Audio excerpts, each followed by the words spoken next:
places, everybody.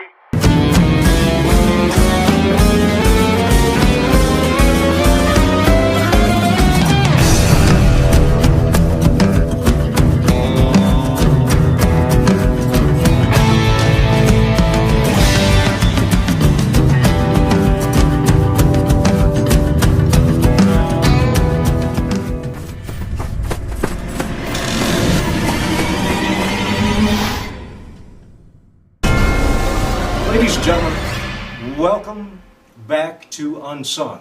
Episode, I'm going to say 10, holy crap, of Season 2. Today, I have a guy with me, and how do I explain this? How do I be honest about this?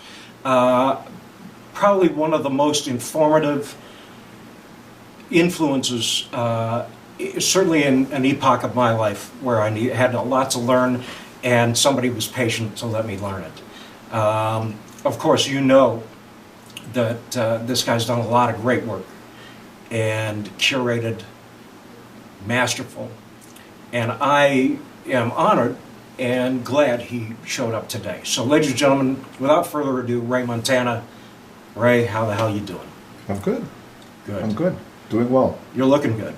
I feel good. You know, I mean, at my age, you know, to be able to say I feel good is a good, you know, I'm dealing with some health issues over the years with my knees being replaced, my hip being replaced, but, you know, that's par for the course when you enter your sixth decade. But yeah, no, I feel good. I'm happy and I'm content and glad to be here. That's good. You know, when I met you at the front door today, I didn't know how you were doing, but you smelled like $1 million. and I even commented, because Yeah. I too am kind of a cologne guy, or just like to smell half decent when I go out in public. Yeah. So man, you know, let's start this journey. Okay. You and I. I mean, you and I have a history, of course, and you know, like I alluded to in the opening, it's something that I don't forget, that it still informs me today, and I carry it with me. But let's go back to the Ray Montana who sprouted into the world. And I'd like to know where you were born, what that looked like, and maybe those younger years of influence musically, of how you actually felt like you got bit or intrinsically just always had this thing. Mm-hmm. What was that? Where are you going, sir? Regina, Saskatchewan. Born in Regina. Started playing guitar at about 6 years of age. Took lessons for the first 3 years or so. And then, yeah, I met a fellow. You know, back in those days, I don't know, like, I guess playing guitar was a cool thing to do. I guess, you know, everybody had to find their own thing to make them feel cool.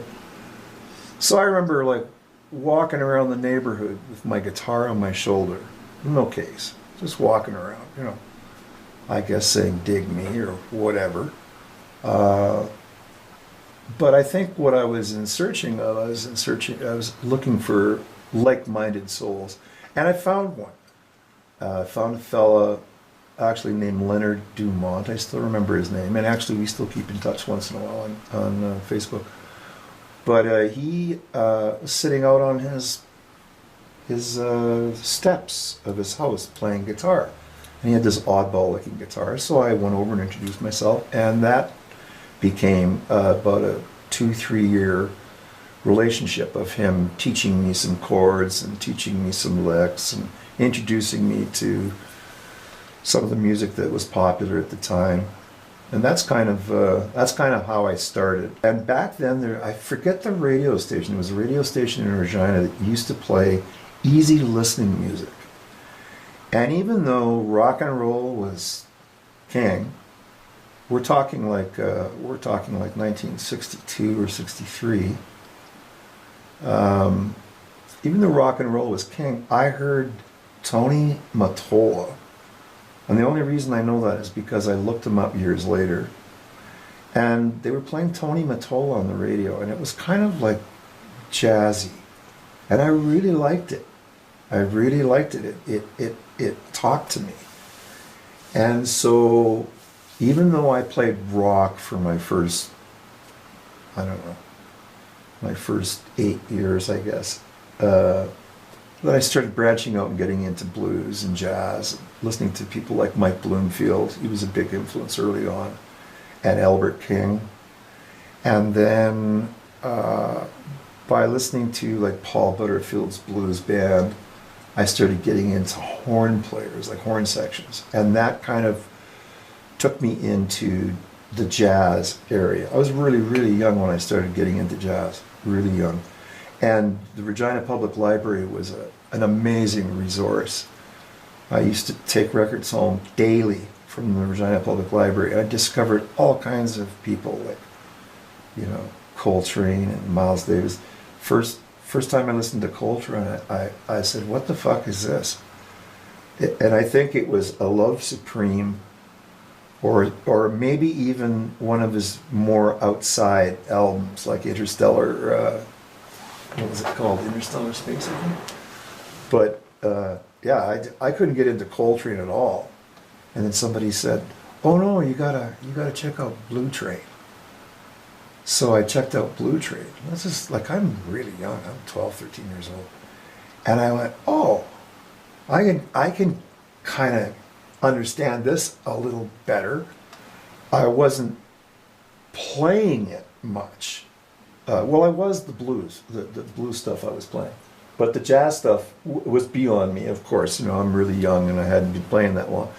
But I listened to it all the time and was really inspired by it. And it was, so to me, it sounds like it was sowing seeds, even though you didn't understand the concept. Yeah, kind of, yeah.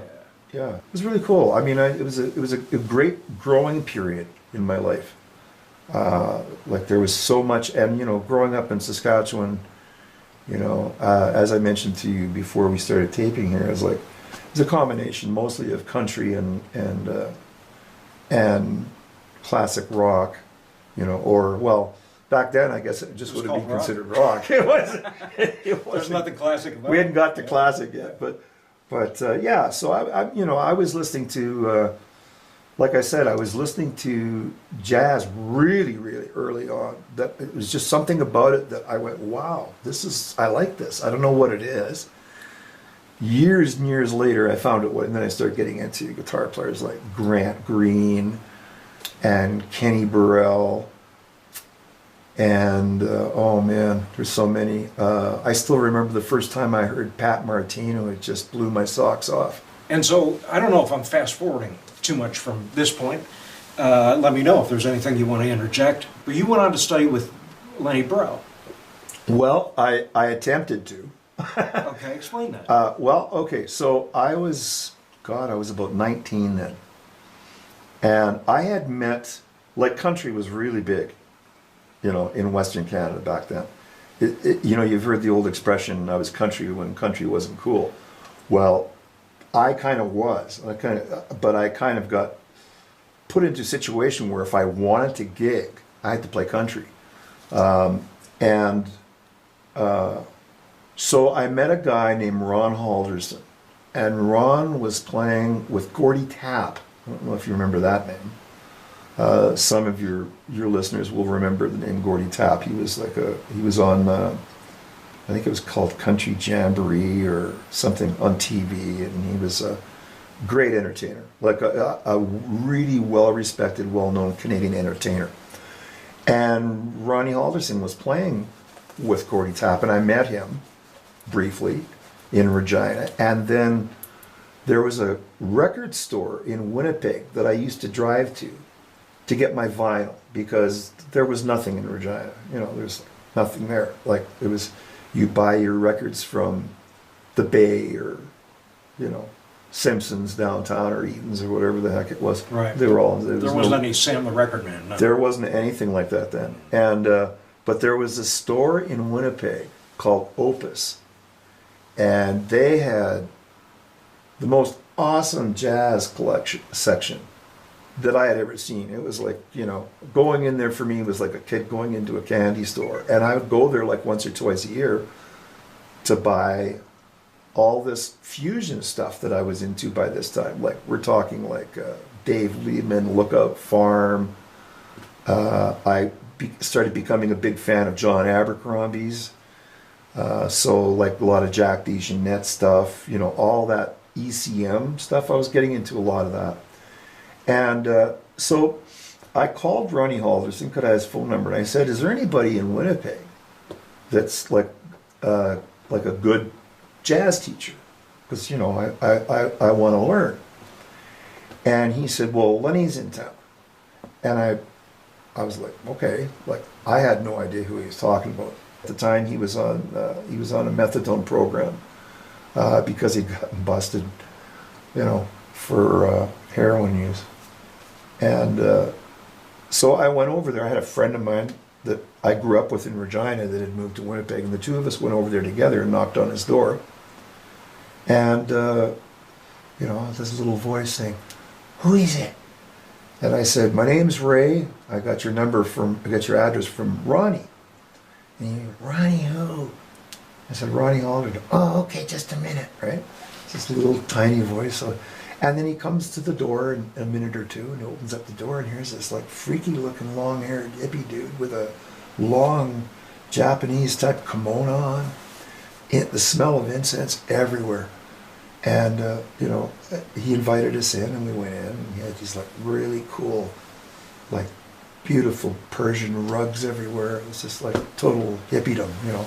And I got to tell you, you know, we haven't talked about any of this, but I was a true final stage hippie. Like when I was 12 years old, I was like walking around bare feet. I had beads. I went out and bought the Nehru shirts. You know, seriously, I was just looking for my thing, whatever that was. So anyway, he says, give us a minute, I'll be right up. So he goes into another room, and I'm standing there with my friend James, and we're looking around, and there's pictures on the wall of him playing with Chet Atkins and George Benson. I said, I don't know who this guy is, but he must be really good, right? You know. So we arranged I told him I wanted to take lessons. And at the time, he had about 6 guys, I think, in Winnipeg that he was teaching. But Lenny was like really unpredictable. And we were getting set up to start taking lessons, and he took off. He came out here. And I think what happened is he went to Edmonton. Did you actually then never take a lesson with Lenny? I didn't. You didn't? I didn't. Oh, shit. But I had lots of great conversations with him. Did you have to pay him up front? No. Okay, good. No. Good. But I remember him telling me, it's like $40 a lesson. He said, I know that sounds like a lot, but we'll go through a lot. You know? and it was a lot for back then. Oh, no doubt, man, $40. But, you know, in the big picture, $40 was nothing, you know. Right. And I had saved money and stuff, so I went there with money. I didn't work while I was there or anything. I just... Did you ever end up around Lenny Bro at any other time then? Well, I saw him at the Ting once, which was a place in it was like a coffee house in Winnipeg that was, you know, I also saw a band there called Mujaja. It was a great place, but that was the whole vibe back then. They had these coffee houses everywhere, and I played a lot of them. It was like so different the gig situation back then from what it is now. Right. I mean, the coffee houses were great. You know, I loved playing.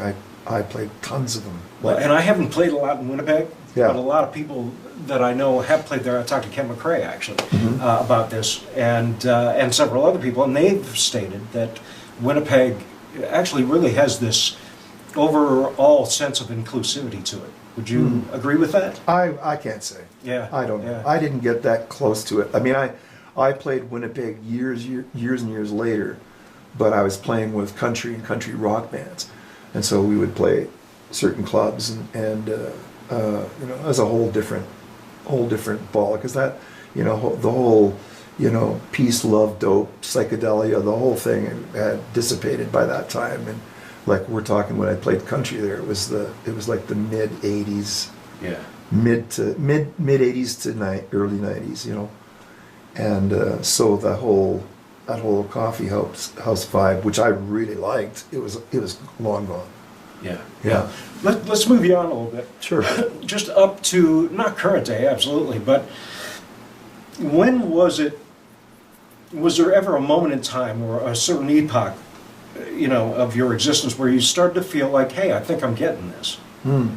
Did you ever get a sense of that? Because, of course, I went on, the reason that I say it that way is because, I went on to learn so much from you. And Mike and Clark and I talked about this. Hmm. And in one respect, I learned a lot just because I could finally play Gavin. I could really express. There was the canvas there now to express the things that I was learning. Yeah. And exposing everything I didn't know. So Yeah. in the same sense that, I was playing, some of me, I was learning that I didn't know shit. And so when you played like a 3/4 phrase, or I had to play a tune in 5, I mean, that was just a major on-stage education for me. And one that I had to get to very quickly. Well, that band certainly stretched. There's no question about it. Yeah. I don't know, I guess it was about 4 or 5 years I had that band, but that band stretched. I mean, we got away with a lot of shit that we probably shouldn't have gotten away with considering the venues we were playing. But we got away with it, and and it was fun. It was fun. It did allow you to be expressive, and it was a lot of work though for me, because I'd always been a sideman, and so I think I was mentioning this to you once before. That when you put your own project together, it's a lot of work.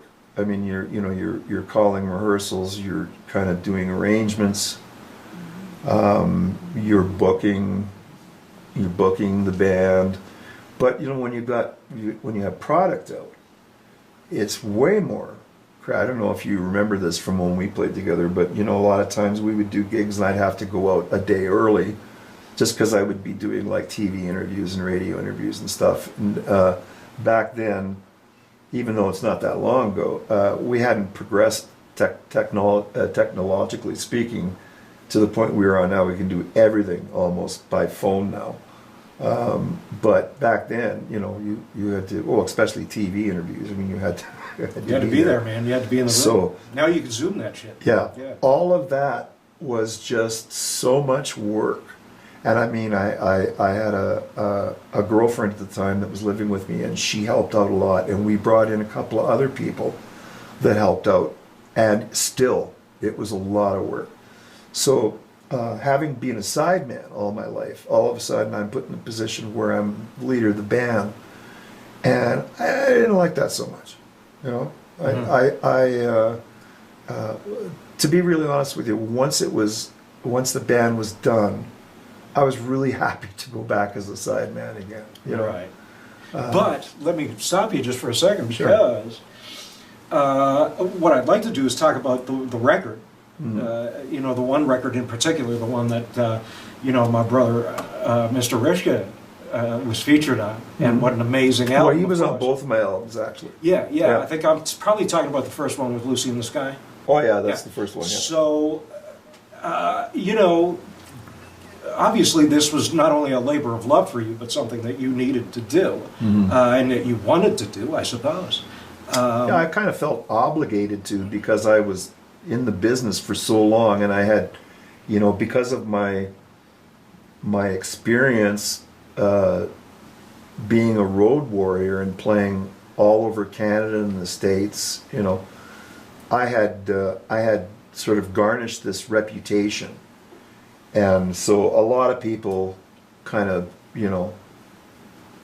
put the boots to me, like, you need to put a record out, man. It wasn't about fame, or it wasn't about anything other than trying to make good music. And so, yeah, I forget. Let me ask you this. Yeah. How did you feel about that record, that first record? I mean, I can tell you how I felt, but more importantly... Yeah, I mean, it's like a... it's always a labor of love, although, you can go back and listen to it and go, Jesus, I would have done this differently or that differently. And I made some choices that on that record that I certainly wouldn't have made today. But then, I don't have the same experience back then that I have today, so it's a different perspective, you know. But I'll give you an example, like you're talking about the Lucy in the Sky, the Beatles medley that we did. Yeah, yeah. So I was playing a gig, because I'd been playing the Beatles medley for about a year or two, I guess. And we were playing at the Nash. I don't know if you remember that place. Of course. Yeah, Ninth Ave, right? Yeah. Yeah, yeah. In Inglewood, yeah. I was playing there, and I was doing the odd gig at the Nash with Kelly J. And so Kelly knows everybody in the industry, right? I mean, he's just been around forever, and with his, you know, his association with Crowbar and all that, he just knew everybody. So the Lincolns were coming to town to do a gig for I think it was the Calgary Organ Festival. And they brought a huge band that gig. I mean, I'd seen, you know, some of my friends had played with the Lincolns, so I knew the Lincolns for years. I knew the history of the band and everything, but they'd never had a band this big. It was like, they had like a 4-piece horn section, they had a drummer, they had 3 keyboard players, 2 guitar players, 2 vocalists. It was a big band. Yeah. You know. What year are we talking? Oh, jeez, I don't know. When would that have been? 80s still? No, this would have been the 90s. We're talking about 97 maybe, 98, something like that. Okay. Yeah. I could be off a year here or there. We were doing a Friday, Saturday at the Nash, and one of the nights, I think it was the Friday night, Doug Riley came down and played with us. So Ron Cassette was in my band then. Nice. And Ron said, well, there's no fucking way I'm going to play organ if Doug Riley's here. Because I think another friend of ours, Brock Gillis, had his B3 in there. Another nice. Yeah. Yeah. So Ron said, no. Like, we're talking like one of the best Hammond players in you know, in the continent. Yeah. You know, I'm not going to play Hammond. Like, he'll play Hammond, I'll play piano. So that's what we did. And we did the Beatles medley, and I turned over to Doug and I said, you know, there's a lot of shit going on in this thing, like a lot of changes and stuff, because he was just kind of sitting in jamming with us, right? Yeah. I said, you know, if you want to sit out or you want to play along, your choice, you know, whatever. So he said, well, I'll just listen. I said, okay. So we did the Beatles medley, and sometimes when we first started doing it, I think that was one of the first times we did it actually, at the Nash. And there was like, I even said to Ron, I said, I don't know if we should do that one in here, in this venue, because they were like hardcore blues, sort of rock. And so we did the song, and there was this minute of, well, not a minute, but there was about, 10, 15, 20 seconds of silence, and I thought, oh shit, I'm thinking to myself, they don't like this. And the whole crowd stood up. We got this ovation, right? And then after that set, we were sitting off to the side, and I was talking with Doug, and Doug said, have you recorded that? And I said, no. He said, you really need to record that. Well, let me talk about that Yeah. song in particular for a second. I mean, the whole record, it's somewhere. I still have it. Yeah. I know I do. But that song in particular, playing that tune, that medley, was just... Oh, yeah, because you would have played it with the group, right? I played it every night. Yeah. And playing that song was just always such a challenge. Mm-hmm. Because whenever you play composed, right? So even though the structure was there and all the arrangement was there, there were certain things you had to do. Yeah. There was still a certain compositional element that challenged me every night. Like, tonight doesn't feel like last night. What are you going to do? You know what I mean? Mm-hmm. And those opportunities, you wouldn't play it the same either. And so then I'd have to react. Yeah.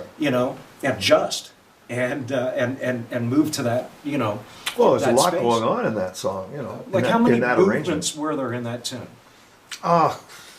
I don't know.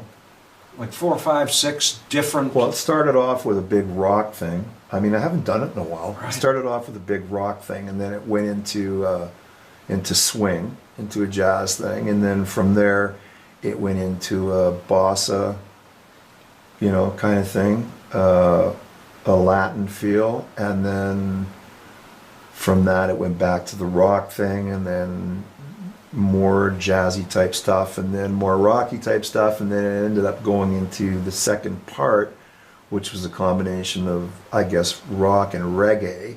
Right. Yeah, Yeah. it's kind of all over the place, you know. Yeah, but here's the great thing about, I think, the way in which you constructed that. It was never confusing, either for No. the player or for the listener. No, it flowed pretty It nicely. really did, man. Yeah. It really did. Yeah, it And- still does. You know, I've played, because of the, you know, I've played that song a few times with a 3-piece. And if everybody knows the song and plays, because that song really calls for, like, you got to play it dynamically in that arrangement, you know. And if everybody's on the same page and the chemistry is there, even a 3-piece can make that thing sound so huge. I remember doing that gig with Anji Rishka on drums, and we had a number of bass players that kind of came in and out of the band, and yeah, I mean, whenever you'd have an expanded band, like you'd hire a couple more players, it was great. It was just gave it more color, you know. Ron Cassette played in the band quite a bit as an additional player, and then Mike Clark came into the band and stayed in the band for quite a few years. And then we'd do some gigs, and we'd hire, God, you see, I'm bad with names. We were talking about this earlier. There's a percussionist that's really good percussionist. And I swear to God, you can have a 3-piece band, and if you add a really good percussionist, you can sound like a 6-piece band. Mm-hmm. Like you could, if you have a guy that knows what he's doing. I'm not talking about like a drummer that goes over and, you know, plays a little percussion. I'm talking about a guy that lives and breathes playing percussion instruments. A guy that can fill in the gaps of rhythm and Well, yet still add all the color that a percussionist would add Yeah, in terms of ethereal. It's all elements. about rhythm for me. It always has been. I mean, that's why you see on both of my albums, you see a lot of Latin feels and world music feels, because I've played conga since like 1986, I think 85. I've played conga. So I did, like, on my second album, the first album, I did some of the percussion. And then we brought Brent Van Heusen in, and he played percussion. Great percussionist. Mhm. And then my second album, I did all the percussion on that album. And I brought in like go-go's, and I rented this really cool cherrywood tongue drum from Long and McQuaid. You know what a tongue drum is, right? No, It's unless like I know from a different it's like they make them now. They make them in metal, and they make all different shapes and sizes. But they're basically, mine is a piece of wood about yay big, and it's got little slats on the top, and you can use fingers, which is what I did for my second album. I used my fingertips on it, but you've got to have, it's like, you know, the old I know what you're talking hot about. stove I know kind what of thing. you- You've yeah, got to I have know the what you're right talking pressure and feel. Mhm, mhm. And I also used mallets on it too. But I loved that. I rented it from Long and McQuaid for the second album, and I loved the sound of it so much. I went back and they said, "Oh, we'll take the rental cost off if you buy it, and give you a deal." So I ended up buying. I still have it at home. I love that thing. Yeah. So yeah, percussion is really big to me. Like, always has been. Big fan of percussion. Always have been. Like anything, like Tito Puente. Gary Burton. Yeah, Gary Burton. Yeah, big fan of his. You know, when he was doing stuff with Steve Swallow and Pat Metheny, and even before that, you know, when he was doing stuff and Larry Coryell was playing in his band, and yeah, there was like, it's great stuff. I've always liked percussion, and I've always been attracted to it. I'm going to go back a little bit because you mentioned something about we got away with it. You made the phrase, you gave the phrase, we got away with it. And I think more than got away with it, I think that at a time of musical education, from a listener's perspective, from an Yeah. audience perspective, Yeah. things were starting to wane. Seemed like to me. Are you talking about when I was doing the Ray Montana band? Like, Well, yeah, like some of the stuff that we would do Yeah. might not be conducive to the club that we were playing in Oh. necessarily. all the time. All the time, right? The Plains, Yeah. amongst many. Yeah, yeah. But at the same time, I don't know that they put up with it. Hmm. I think they actually, and how do I explain this? I think the audience appreciated the fact that they weren't being patronized. Hmm. That's how I felt about it. When I played, and you'd stop for a country audience, Yeah. and people would explode Yeah. with Well, applause. Here's my take on that. Yeah. So we all were professional musicians, seasoned players. We all had good tone on our instruments. That's important. So if you have good tone and you have a good feel, and you're not spending the whole night. We never spent the whole night playing what the audience wanted. Exact opposite of that. I mean, we would play some of the stuff. We would play enough of the stuff that was more generic, easy for them to relate to, than some of the other stuff that we were putting in our sets. But we managed to juggle it enough to make everybody happy, to make the crowd happy and make us happy. Right, as almost musicians. like when we had almost pissed them off. We'd give them, Mustang Sally. We probably never did because We never I think did you that. refused. But something to that. I think we did a Ukrainian disco version of Mustang Sally at one point, but they even that probably fucking they even kicked accepted ass. that. But no, it's true. It's true. We did get away with a lot in that band, and I have to say, kind of like I'm moving laterally here a little bit, but another band I played with was called Cowjazz, and it was the same thing with Cowjazz. Amazing band. Like, we would play clubs, in northern Alberta, Edmonton, Calgary. We had a lot of musicians coming out to see the band. Because the band was, like that version of the Ray Montana band that you were in there for a while. Both bands were really tight. They were tight bands that were, we were playing so much back in those days that you couldn't help but be tight. Like, these days, it's tough because you play a gig and then, sometimes you might not play for another 2 weeks. And you're playing with different people all the time. It's not the same. There's no bands anymore, per se, as much as there were in those days. But Cowjazz was another band like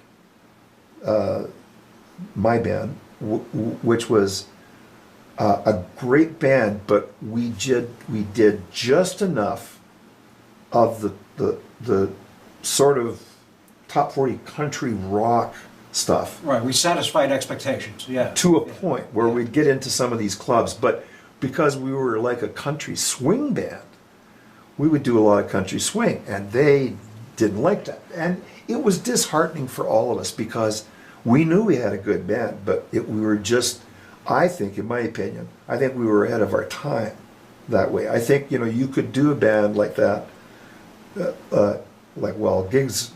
gigs don't exist like they did then. Exactly. Like nowadays, it's all jams anyway, but people would accept that more now, I think, than they did then. So we had to it was a give and take thing, and we had to play more generic, there used to be an expression for this. I probably shouldn't use it anyway. Use it. Well, if it Can't comes offend back, me. yeah, no. It's like the lower common denominator music. Right, low-hanging fruit.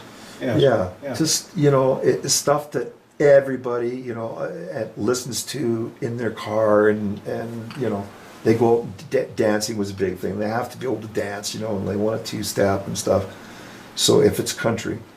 But Cowjazz was a great band but we were on that borderline too, just like Ray Montana band.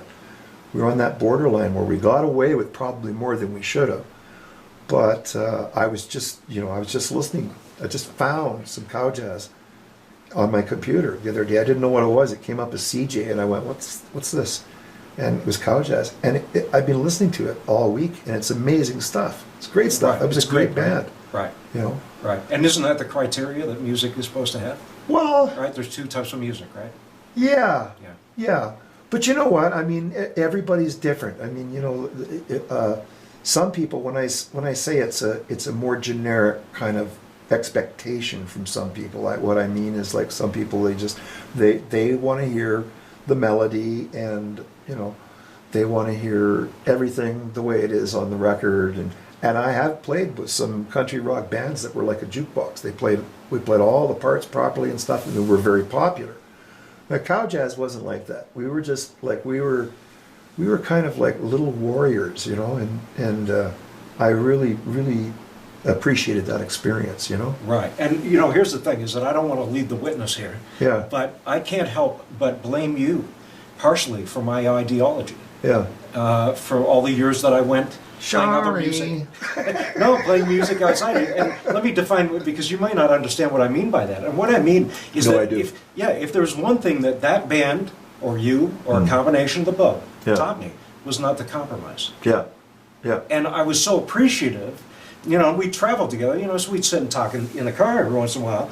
And that's what I got primarily from those conversations, was the fact that, you know, it seemed to me like you could care less, although a little, but less, what people thought, as opposed to at least giving them an opportunity to be educated and to hear music that was outside of this lazy paradigm that they had found themselves It was in. kind of a hybrid philosophy, though. I mean, like we did, you know, we would have people come up and say, you know, can you do this? Can you do that? You know, like just on a break or whatever. And I'd always say, well, you know, we don't do that particular tune, but we do something like that. We do this, you know. So it was important for me not to alienate anybody from us, even though I guess some people might have perceived that we were already alienating because we were going so far out on the plank that we were getting to the edge, you know, of, you know, I've played with a few bands like that. Actually, you know, I keep bringing up his name because we worked in so many projects together. Angie Rishka and we played in a band called Yasso Watt, like W-A-T-T. And this was back in the early mid-90s, I guess, mid-90s. And it was such a cool band. We played like a lot of Motown stuff and soul stuff, but with a rock edge. And people didn't know what to make of us. I think that's going to be, you know, like, you know, when I start sniffing the daisies and leave this plane, I think that's going to be my, I think that's what I'm going to leave behind, is that, you know, he always did something different and took chances. Right, he didn't mind risking. Yeah. And you know, I'll did tell a you lot what, of that. because do you remember what the hell's the name of it? The Firehouse on 9th Ave? Yeah, Yeah. that a friend of mine used to own that. Yeah. And that's one of the first times that I ever heard Ange. Oh yeah. And one of the first times I ever heard you. Right. And I guess what I respect about that time, which I don't necessarily see in this epoch, is the fact that all you guys, whoever that was on stage at that moment, the only ones I remember being you and Ange, handed me my ass on a platter. I sat there and I went, so you think you're fucking serious, huh? Well, there's your... Well, we've all got experiences like that. we all do, but I'm saying Yeah. that was that for me. And there was a time, like I'm going to allude to you about what you said, Yeah. about the fact that what do you do now? You play every 2 weeks, and you play on a Friday or a Saturday. Yeah. And you're always playing with different cats, no rehearsals, no arrangements necessarily. Everybody's getting up there and flying on the seat of the pants, you know? Well, it's primarily jam sessions now, at least, you know. Right, it is in almost a totality. In Canada, I mean, I know it's kind of like that in the States too, you know, like, I mean, we should be lucky that, first of all, now that we've come through, it appears, I don't want to jinx any of this shit, but, you know, we've gone through 2 years of COVID, and it looks like we're on our way back to some little bit of normality in terms of the music industry, in terms of gigging. I want to say, I erase that, not the music industry, but in terms of live gigging. Looks like we're getting back to a nice place, but we're coming back with a different attitude, I find. It's because we haven't had it for 2 years, and people are starting to express verbally how much they missed it. and it's becoming more important than it was for those years prior to COVID. You know, I mean, we don't have bands rehearsing really anymore, like for the most part. I mean, you know, it's like I say, it's mostly jam sessions, but maybe that will start happening now. Like, I know that a lot of people are talking about projects, and you know, I've got some ideas of my own that I want to take forward. So maybe that'll change. But the good thing is that now, hopefully, this is a trend that will continue. I hope that everybody gets an opportunity to go out and play music, that particularly the people that really, really depend on that, the finances from playing live music. Well, that's something. I was lucky because I didn't have to depend on it. So, you know, that's something I want to touch on with you. Because this gets to a little bit more than just the fluff, the superficiality of things that are, of course, important, like our playing and everything else. But this kind of gets down to the crux of it. I would love to hear, I don't know, our expression as musicians being valued again, being important to the discourse, either public, civic, national, international. That's how much I respect musicians. That's how much I respect artists. That I think that, the arts and sciences were always put together, I think, for a reason. And that is because the arts were always the philosophy of science. What was possible, the dreamscape of science. And science went on to pragmatically work out whether or not something was true. right. Or whether or not it was just a grand thought experiment. So that's a lot to say. I don't know. I'd just like to get your opinion on that, like where music has been, what we've experienced, you and I, in terms of the 70s and the 60s, into the 80s, which became hair and makeup, which For some, yeah. for some, yes, not for all. Flock of Seagulls comes to mind, shit like this. Yeah. And that's beginning of sort of the commodification that even Zappa alluded to in the 60s about the old guys with cigars versus the 20-year-olds with, nice fucking suits. Yeah. And it seems to me like he might have been onto something there, if not had. Well, Zappa challenged the industry. Somebody had to do it, and Zappa was always good at that. At laying out the truth when it comes to the music industry's shortcomings. He was always good at that. As far as your question about what's going on today,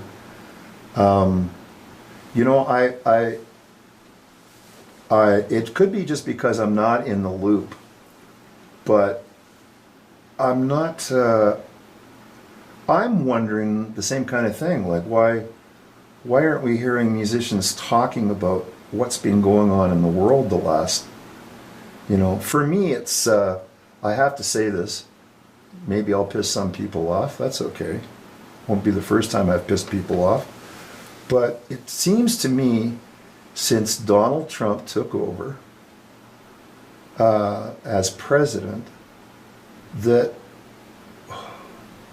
we've lost something as human beings, and it's not just in the U.S. It's a worldwide spread of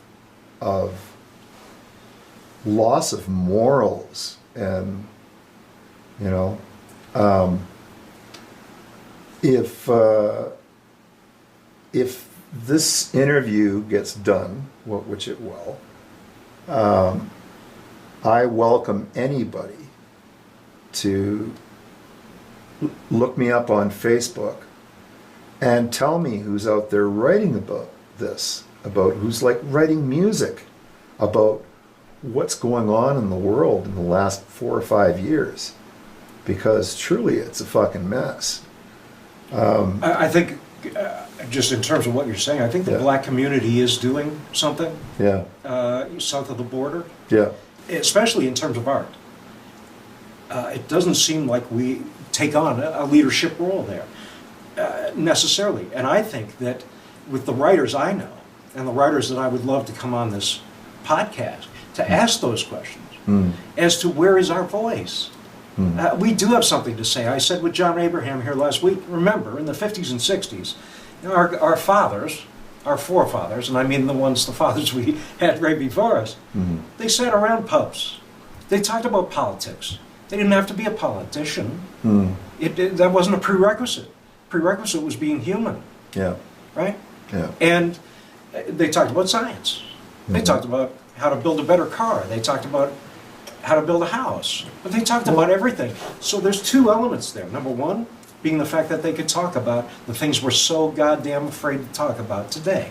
There was no fear back then because there was ownership of it. Well, we're not afraid to talk about it today, Gavin. It's just that we're living in a different world now. We're living, you know, we were talking about this before we started the cameras here, is that we don't talk to each other anymore. We're talking to a keyboard and to a computer monitor. Like, we're not talking to each other. Like, we've really, really, really, really lost that. We've lost that natural communication. Like, what about, you know, sending love letters? We don't do that anymore. We don't communicate the way that we used to. And therefore, wouldn't you say, I'm going to add to that, because I agree with you. Yeah. But don't you also think that accountability comes with our ability to face each other, man to man, Yeah. other than through a keyboard, where I can stay autonomous, Yeah. and I can say whatever the hell I want, I can hurt as many people as I want. Yeah. But when I'm here, and this is what I found with this, Yeah. UNSUNG podcast, Yeah. when I sit across from you, Yeah. I'm accountable to you. Yeah, I can't treat you like shit. Yeah. I have to treat you fairly. yeah, yeah. I think that's, in some sense, that's what you're saying. Yeah, it is.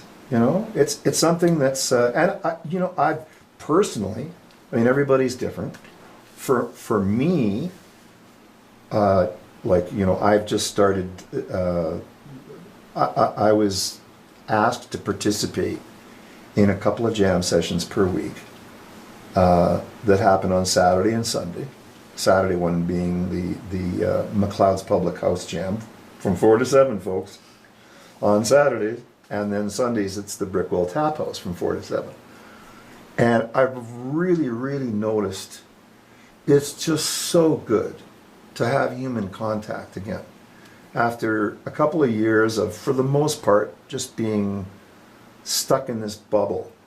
You know, we've all been in this bubble in one respect or another. Like, I have been lucky because, you know, like, I have, you know, what we proverbial reference to a day gig, and I love what I do. I work with adults with disabilities, and I love the work that I do. So it's not like I've been stuck at home, kind of, you know, minimized my bubble, but a lot of people have. So just in the last 2 or 3 weeks that we've been doing these jams, it's just been an amazing thing to see people hugging people. It's happening like every minute you look around, there's somebody hugging somebody else. And that was, I knew as soon as the COVID started, and when we had to, you know, delegate ourselves to live by the new restrictions, that was the big thing that I was looking forward to. Was let's get this over with at some point, and so we can hug each other again. Hugging is so important to me, and I've seen so much of it the last 3 weeks. I'm not afraid to admit that I've come home from a gig teary-eyed because I've seen so many people that I haven't seen in years, and they're just so happy to see me play again and to see everybody else play, and they're so happy to see their friends that they used to, you know, mingle with at these jam sessions and gigs and stuff. There's just a real happy thing. I just hope that that vibe that I'm feeling from that, I hope it can expand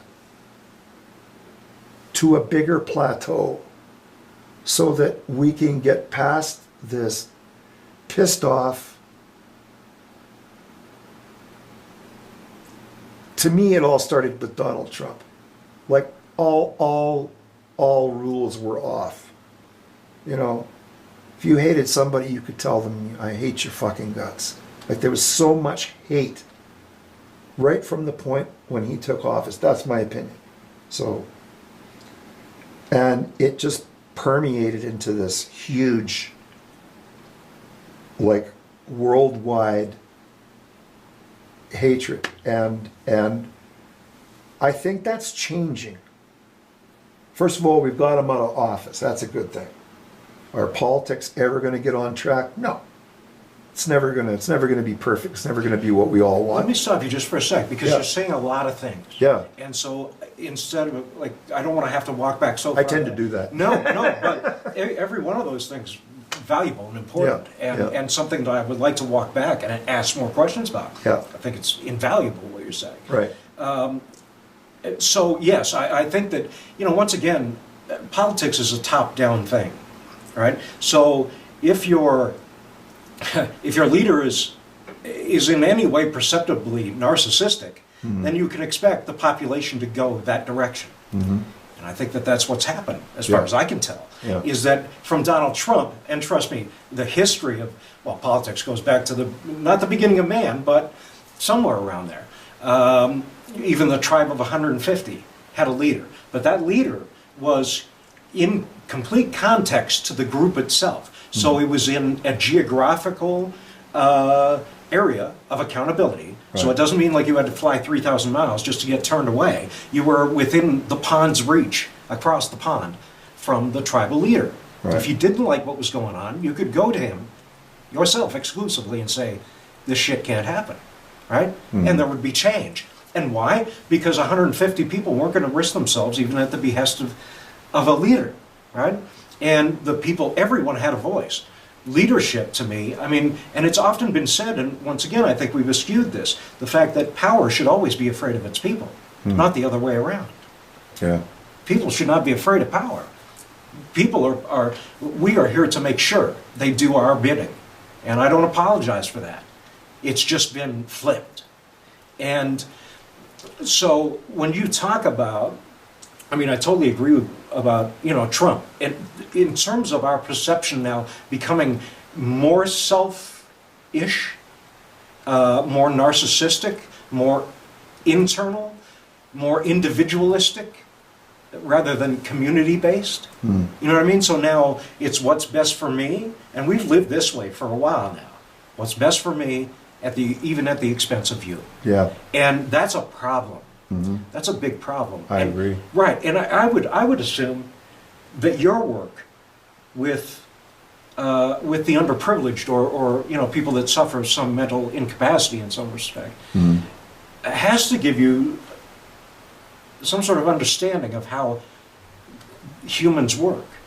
Because a lot of times, even the people we may consider not to have it all have been some of the most benevolent, loving, caring, ideologically sound individuals I know. Yeah. Do you find that? I do. Yeah. I do. I love what I do.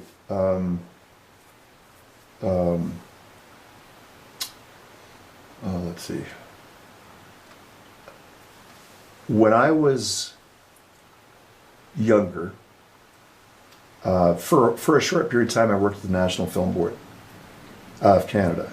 And I decided every Sunday that I was going to take films home from the National Film Board so that my grandmother, her sister, a couple of her neighbor friends, and one good friend that she had that lived in downtown Regina, they would all either get like I don't know what they used back in those days, but it would be similar to Access Calgary. They would get vehicles to drive them. Sometimes I would go pick some of them up. And they would all sit around, I'd make them some popcorn, and put on these 16 millimeter films for them on Sundays. And it might not seem so significant, but for them, it was totally significant and was something that they looked forward to. I'm going to express something. So I left Calgary in 2001 and moved to Vancouver. And I was there with an ex-girlfriend, and we moved to Vancouver, and then a couple of years later we got transferred to this island, which was called Klemtu. And it's off the Pacific coastal area. It's between the mainland and the Queen Charlotte Islands. And we lived there and taught Aboriginal kids for 2 years. And I loved it, but there was nowhere to play. So backing up just a bit, like about a year before, well, while we were still in Calgary, before we moved to Vancouver, I got a kind of a record deal in Los Angeles with a company that was called Pharaoh Records, run by a friend of mine, Jim Cowan. And he said, like, if you're, I just released my first album. He says, if you're ever down in LA, he said, let's talk about getting you distribution out there. So I went down to LA and I not only got distribution, but he asked me to be a part of the Pharaoh family, be on the label, which was very exciting. So all of a sudden I had all this shit going on. And that was before, I think, before you even joined the band. Actually, it was before the end of the band anyway.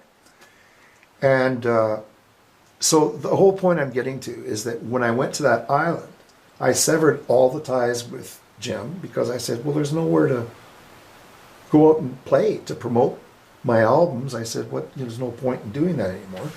And I had no gigs for the 2 years we were there. There was nowhere to play. Then we moved to northern Alberta in small communities. There was nowhere to play. I didn't play for about 6-7 years.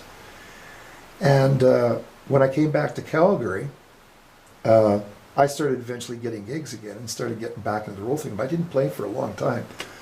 The whole point of what I'm getting at here is when I moved to northern Alberta, I thought, I made an appointment with a high school there. I was going to teach music at this high school. And I saw an ad in the local paper. It said, work with the elderly. You know, like it was an opportunity. And I thought, I would love that because I grew up with my grandparents. I remember doing the film nights on Sundays. I loved and respected my elders.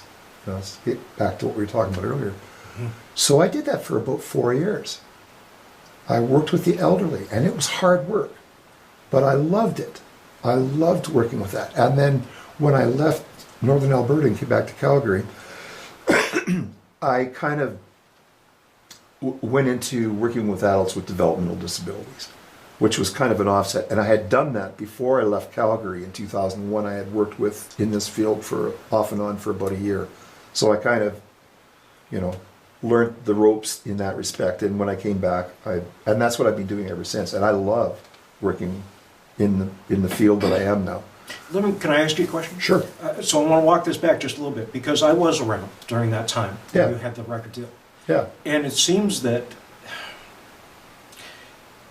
let me ask you, was there some sort of thing that was disappointed in you during that time that had any bearing on you necessarily leaving the music community as perceptively as I saw you do it? Well, it was no, it was just we had plans to move to LA, and I had a girlfriend that I was living with in Calgary, being within Calgary for a while, and we had plans to go to LA, and we sold everything that we owned with this idea that we're going to go to, because I had a pretty interesting situation that could have developed into something, I thought, down there that a lot of people would like to have and didn't have. But 9/11 happened. And when 9/11 happened, really both of us, I had kind of sponsorship there, so I could have got across the border maybe, but she couldn't get across the border at all. So we had to sit down and rethink our future. Like, well, what are we going to do? We can't go across the states. They won't let us in. So we chose Vancouver. So we moved to Vancouver. And I was kind of cocky. I moved to Vancouver because I was like working 7 nights a week here if I wanted, and I was doing sessions, and I was teaching a little bit. So I was working. Well, that's the thing. We were working with you, Mike. Yeah. What's his name? Bass player? Great. Yeah. And myself. Yeah. We're working with you. Yeah. When you, I guess in a sense, I mean, the way that I perceive it is only that you sort of walked away. Yeah, I kind of did. I just folded the band. Yeah. And I always wondered about that because I had no closure. Yeah. No, at least definition as to why that happened necessarily. Yeah. And so I always wondered about it. Yeah. And I always wondered then, because I had nothing else but wonder, Yeah. if it had something to do with the deal that you had gotten in LA. No, not really. No. I mean, you know, it.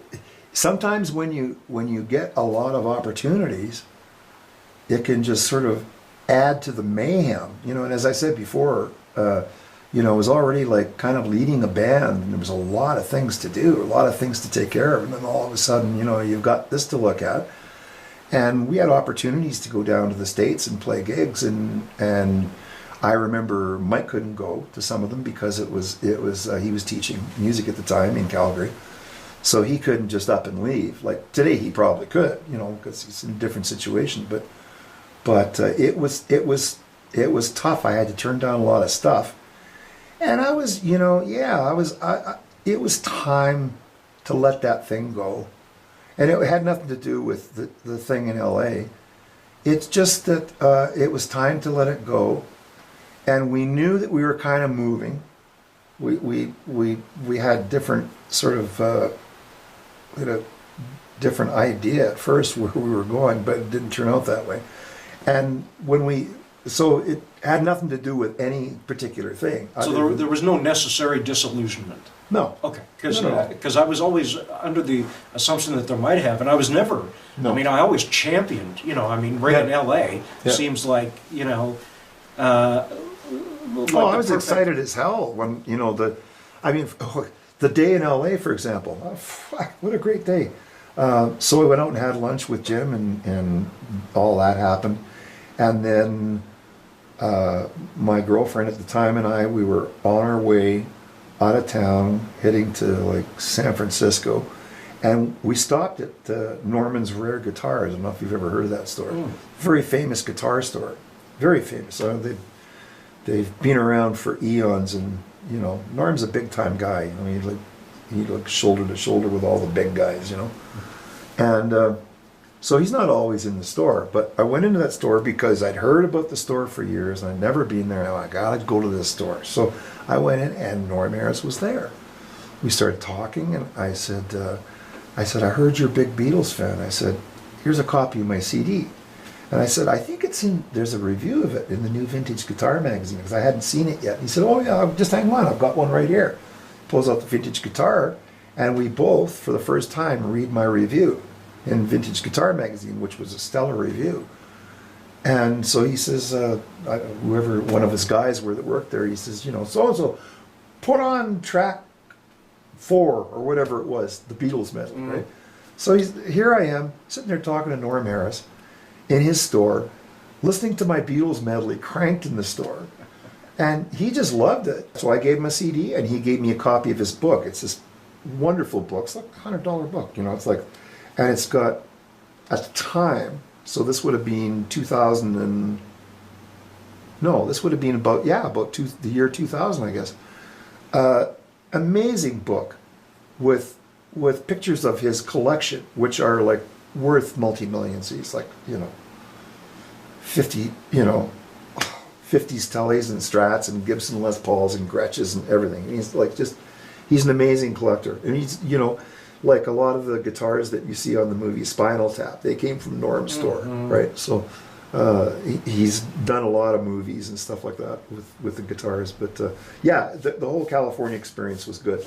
But, you know, when we moved to Vancouver, I thought, well, you know, I'm working like constantly in Calgary, and I got a lot of friends in Vancouver. I'm not going to have any problem finding gigs. Wrong. Nothing. There was nothing there. I talked to Steve Dawson, a friend of mine, guitar player, and he said, you know, that's why we're always out traveling, because there's no gigs in town.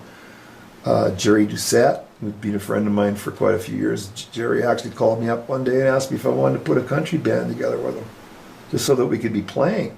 Wow. I said, country? No. And then I actually ended up in a country band with, you know, a guy that used to play drums for Trooper, and it was all like rock, sort of rocky guys that I just, yeah. I didn't really want to play that They music. were playing music to keep their heads above water, playing country. Yeah, you had to, like, it was all country rock gigs. You know, the whole blues thing wasn't really that, it was just suffering. You know, there was a lack of venues, and venues had already gone down, like from being 6 nights a week down to 3 nights, and then from 3 nights to 2 nights, and now it's like single night gigs, and you have to really work harder to fill your week if you're a full-time musician and requiring, you know, to be able to have enough money to live. Like some of the guys I know in Calgary, I know they had and I saw that trend happening. Me too. When I was in Vancouver, I saw the trend happening, and that is why I found another, you know, vocation. I saw it in Calgary. You remember Brian Zarnicki? Yeah. Yeah. Brian and I used to talk. I miss Brian so much. Oh, me too. Me Yeah. too. I was with him, you know, we were gigging up until about 6 months before, and then he wanted his own space. Yeah, yeah. And, yeah, I love him. Him and I used to talk about every 6 months, and we would see a new denigration, meaning a club had gone, or a club had gone down to 6 or 5 nights instead of 6, and about every 6 months, we would see a renewal of this moving of the marker post. Yeah. You know, and so when the scene came back, the scene never came back to the original. So the scene would denigrate, and then it would slowly start to make its way back, but it would stop shy of that marker. Mm-hmm. And then it would, once again, suffer something. And it would move back, but it would never move back to this new normal. Right. It would stop here. And so now you've almost got this pushback to where you're at a jam culture now. And there is none of this live playing, this vibrant, alive, Electric Avenue, perhaps, whatever you want to call it, sustainable, valuable scene happening, where there was that, you know, where you know, you say that your friends come out now and they give you a hug, and you almost want to cry. I mean, I can totally understand it. People so badly want to be together again. True. And yet our scene, and like you mentioned, you're hopeful, or you hope that whatever we have now doesn't tank, for lack of a better term, that it grows, Yeah. that it exponentially grows, that it what blossoms into this beautiful flower. I think that it can, but I think that necessarily is going to take something that we haven't kept ourselves accountable to, and that is that it's going to take each and every one of us to start to talk and to dialogue on what we do want. Yeah. We're going to have to learn how to dream again and make dreams come true. Well, I think what it's going to take is I dig what you're saying. I think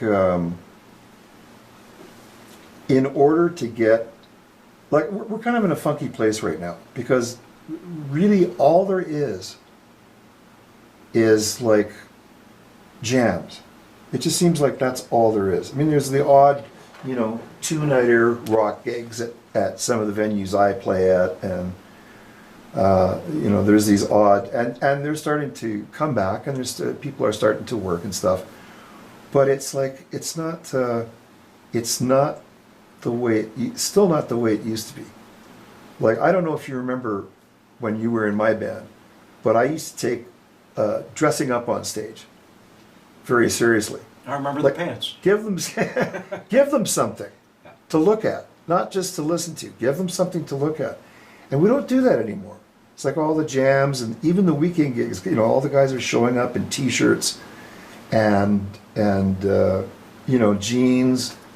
It's like, I used to always say, if you come into a club on a break, you know, I mean, this I'm talking about a few years back, you should be able to go, there's a band member, there's a band member. That girl over there, I'll bet you she's the lead singer of the band. That guy over there, you know. And we can't do that anymore. We've lost that. We've lost that whole showmanship thing.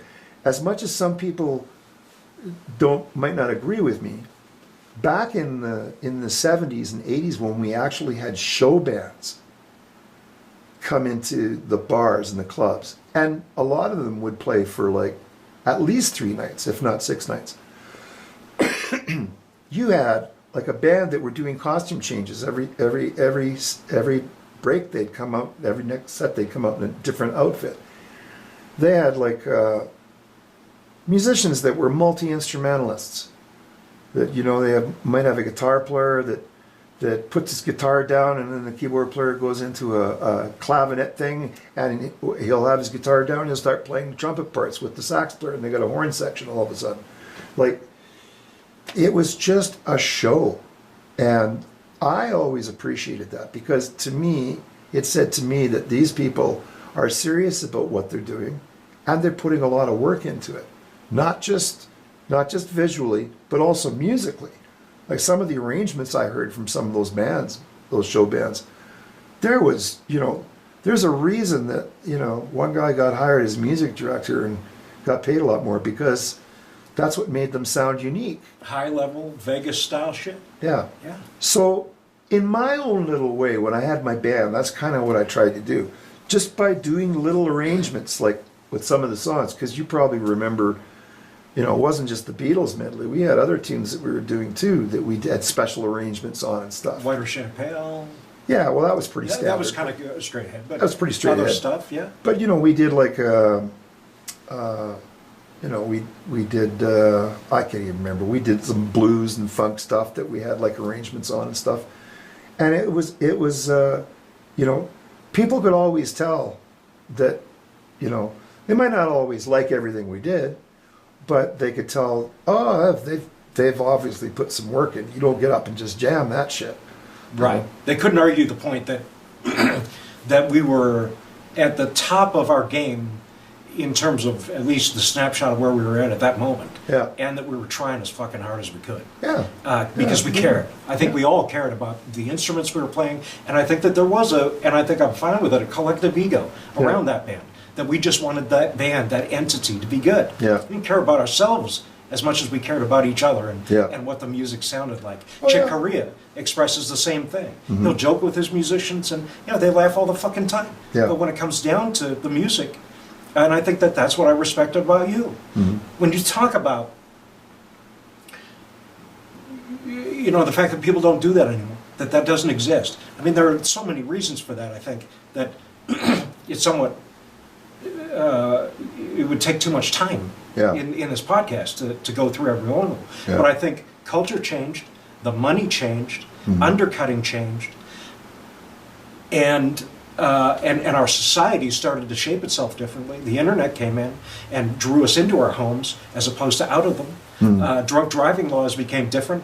You couldn't. You're totally right about that. That I've always said that the demise of the 6-day week was due, in my opinion, was due to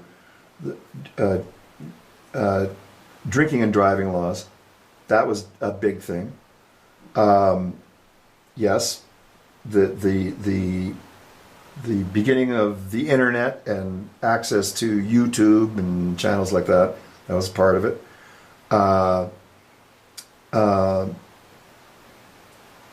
Like, what the heck was I now? So like the YouTube thing, drinking and driving, eventually, because there was a time when we could smoke in the bars, and when the smoking bylaws came in, it was like all of a sudden they'd lost 50% of their clientele. A lot of people wouldn't.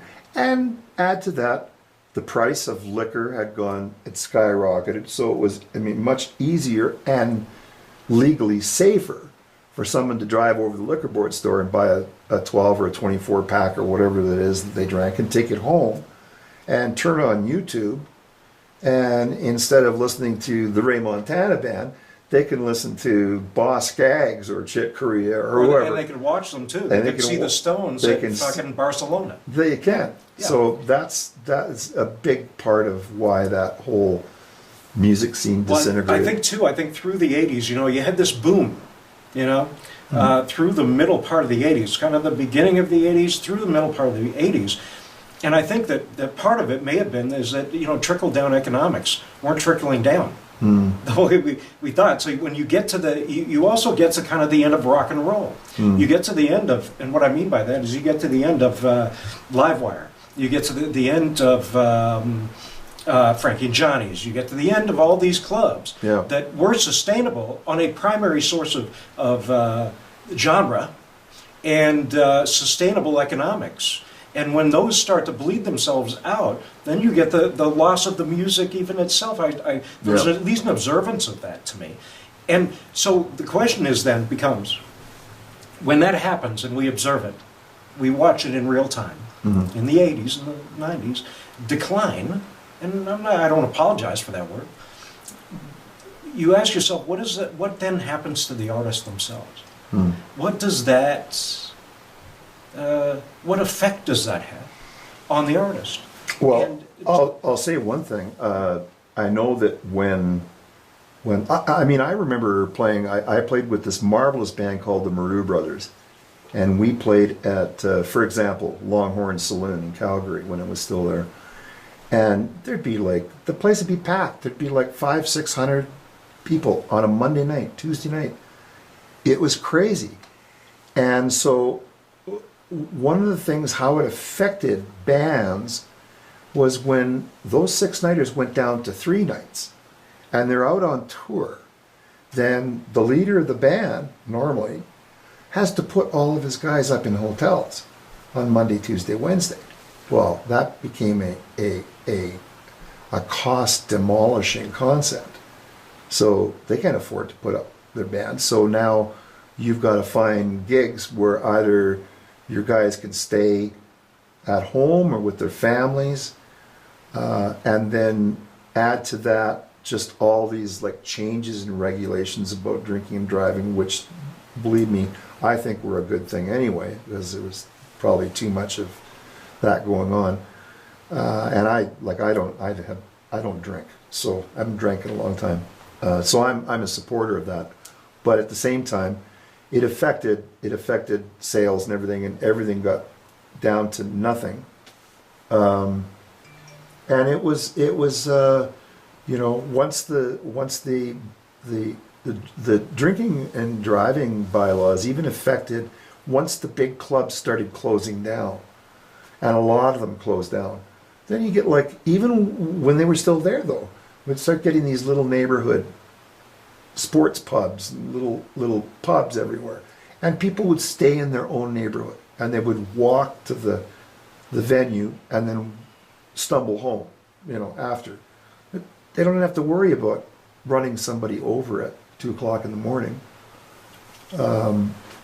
So, you know, it just became the norm, and you know, it's kind of sad to sit here and talk about all this, and I wish that some of our players, our young players today, could have witnessed what we went through, how crazy busy those huge clubs were. And I also wish that they'd gone back a couple of decades and experienced the coffee house situation. But they haven't, but they can still find it all on YouTube, which is the one good thing. They can experience it, you know, secondhand. Right, they can get the information at least. Yeah. And here's the thing, I mean, and I know this might sound altruistic, might sound romantic, but it's, you see, because you said the same thing, it's kind of sad, you know, and I would agree with you, it is sad. This podcast and what I'm doing here, I guess what I'm doing here, who cares about a podcast? What I'm doing here is not for the sake of sitting around and feeling bad, but there is an element to that. And if I don't allow for that, I will be completely disingenuous. Yeah. You know, I have to allow for sadness. Right. It's just the truth. But if I just want to stay in sadness, it's not going to do me any good. It's not going to do you any good. It's not going to do anybody watching this, or even the civic population that I live in, with all the great fucking artists there are in this city, it's not going to do anything for them either. Ultimately, my desire is for renewal. And renewal, not the old coming back. Something, whatever that looks like. I have no control over that anyway. I don't, you know what I mean? I don't know where it's going to come from. I don't know how it's going to happen. But I think it starts with dialogue. I think it starts with even reminiscing, even remembering the day when.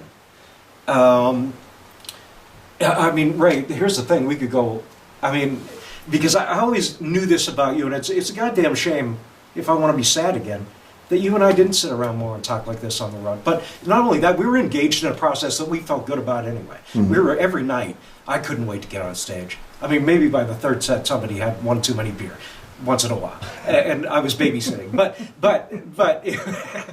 and we won't go into specifics there.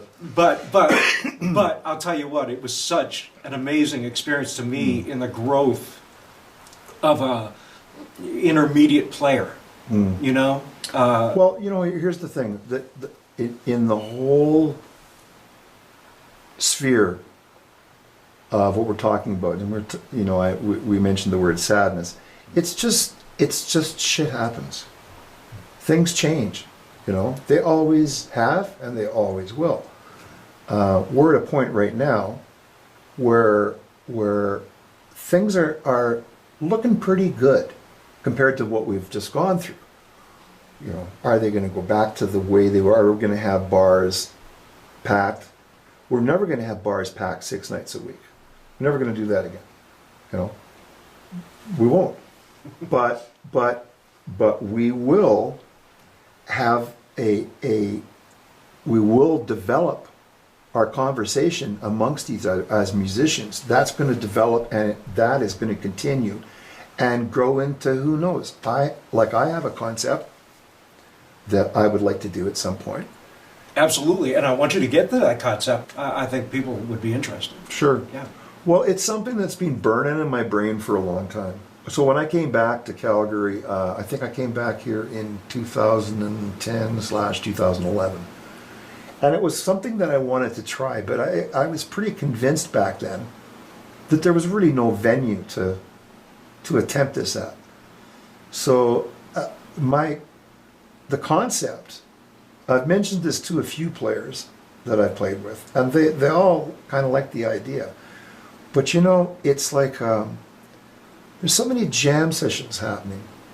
Like in the band Yasso, that we used to have, we used to usually once a night, we would just create a tune on the spot. So a lot of, you know, eye vision, calling out changes, you know, 4 minor, you know, like 5, you know, whatever. Right. So it's not like jamming. So I call it spontaneous composition. That's my own little word for it. Mm-hmm. And it's like, because I remember at Morgan's, when we did the Morgan's pub jam there for about 4 or 5 years, we used to do that occasionally.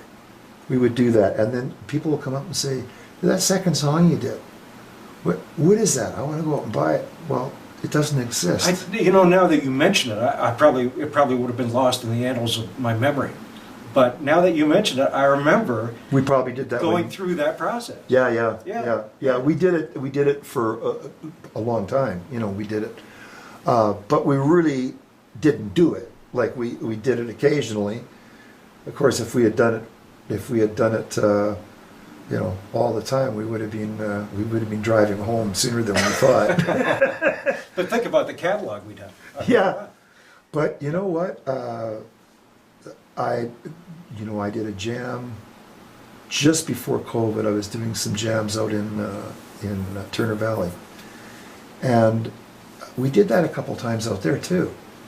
You know, I've got this one little pedal that I have. Switch it on, and I've got it all set up to sound just like a Rhodes piano. So it was Ray DeHane and Sam Downey. Nice. And me, and we just started, because it was slow that day. There wasn't a lot of people in the club, so we started playing some jazz, and then we started mixing it with a little bit of funk and using the piano stuff, and then going back to guitar and stuff. and like you'd get ideas in your head for the changes, and so you communicate those to the bass player, or bass player would have some ideas, because when we were in Yasso, everybody got a chance to express how they wanted a particular, like sometimes Andre might start a song with a certain groove, Yeah. so he would inspire us to work with He'd that begin groove. the composition. He Yeah. would begin the Yeah. composition. Yeah, yeah. So that has been something in my mind for a long time, since I moved back to Calgary. I'm still not 100% convinced that we can go into a club and do that, but I have done that in rehearsal spaces and stuff with other people. Yeah. And it's an amazing thing. It's like the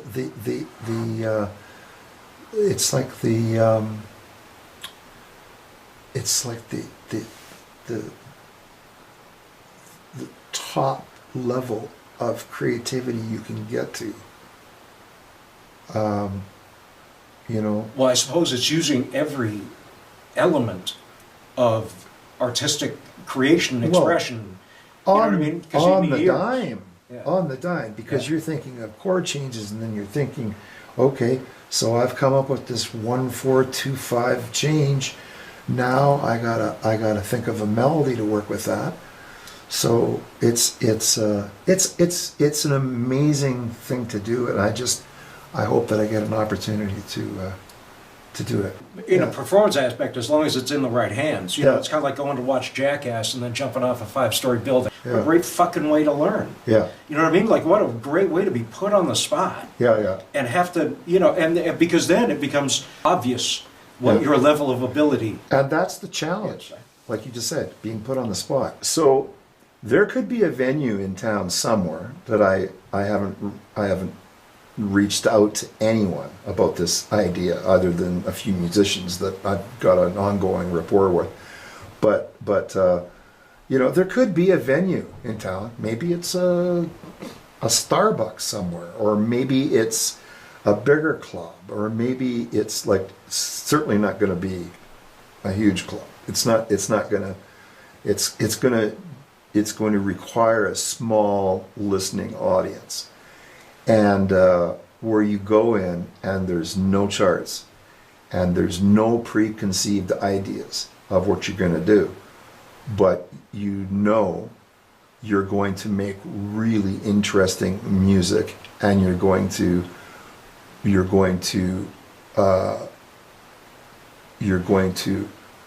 open your heart and your musical mind to those who happen to listen. And if they can appreciate that, then it could be a magical, a magical thing. I believe that there could be an entire civic population that could be open to the ideas and the understanding and the way we want to do things to an entire music population. Yeah. There's no reason that can't be sustainable again. I agree that at the moment, as far as I can tell, the world is shedding its skin. Yeah. There is a newness beckoning. It's like Michio Kaku. I don't know if you know who that is. No. But he's an astrophysicist and one of the scientists that was involved in string theory. Oh, okay. Yeah. And they basically plan out 3 types of generations. So right now we are a zero-type civilization. We're a zero-type civilization right now, the world, the Earth. Meaning that we get our energy from fossil fuels and we do things a certain way that are somewhat archaic. A type 1 civilization is what Michio Kaku and a lot of scientists believe is what we're headed to. As long as we don't kill ourselves in the process. We are within what a lot of scientists believe is 100 years of a type 1 civilization. And so if that is the truth, and if we're on that event horizon of really experiencing something new, then I think that not getting back to, but maybe opening up and questioning, what could that look like for art? What could that look like for the music community? What is it that we have to say that because of our fear in the moment, something like this thing you're proposing couldn't be bigger than sliced fucking bread in 20 years? You know what I mean? Yeah. And I believe that. And I understand that it can sound romantic, and I have no evidence that it's going to be true. everything could go to shit. I agree. But I tend not to want to think that way in terms of if something is going to grow, if anything's going to be better. I have to, number one, and ladies and gentlemen, if you'll give me a moment to gush, I want to thank you personally from the bottom of my heart, because I will never forget the experience of working with you and being educated by you without you uttering a word. Just by the fact that you played, and your playing was enough of an accountability to me to know I need to get my shit together. And there is no greater feeling than that if it's taken with humility. I went on to do, to study more because of this experience and to take that 10,000 hours.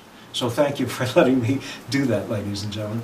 I love you, man. I love this conversation. Man. Love you too, man. Yeah. It's been a long time. We haven't had a chance to talk. No, we haven't. And I'm glad we're a little older. Yeah. Just so that we can sit without pretense. Yeah. Without the ego of the young. And just really... well, I'm way older. I guess, right? Hey, we've all got some mileage on us, especially me in the last 10 years. Yeah. And ladies and gentlemen, I'm coming back at you in a week. Another really, I think, eye-opening and necessary conversation with an individual I'm sure all you know. Until then, love and respect to everybody out there. Be well, and we'll see you soon. Bye. Peace. All right. Fucking thanks, man. Thanks, man.